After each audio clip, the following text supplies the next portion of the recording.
महाराष्ट्राचा। नमस्कार, मी सुद्धा संध्या लाईव्ह मध्ये आपल्या सगळ्यांचं स्वागत। खेड तालुक्यातील पश्चिम आदिवासी भागातील भोमाळे गावात स्मशानभूमी नसल्याने ग्रामस्थांना अत्यंत त्रास सहन करावा लागतोय। नुकत्याच झालेल्या एका अंत्यविधी वेळी पावसापासून बचावासाठी ताडपत्री उभारून त्याखाली अंत्यसंस्कार करण्याची वेळ ग्रामस्थांवर आली। या घटनेमुळे प्रशासनाच्या उदासीनतेबाबत तीव्र नाराजी व्यक्त होते।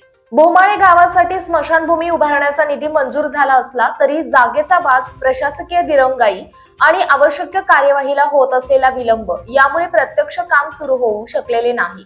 परिणामी गावकऱ्यांना आजही मूलभूत सुविधेपासून वंचित राहावे लागत असून पावसाळ्यात अंत्यसंस्कार करताना मोठ्या अडचणींचा सामना करावा लागत आहे।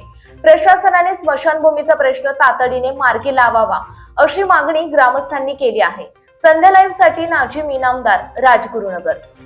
ताज्या आणि महत्त्वपूर्ण बातम्या पाहण्यासाठी आजच आमच्या संध्या लाईव्ह न्यूज चॅनलला YouTube वर सबस्क्राईब करा आणि बेल आयकॉन प्रेस करा।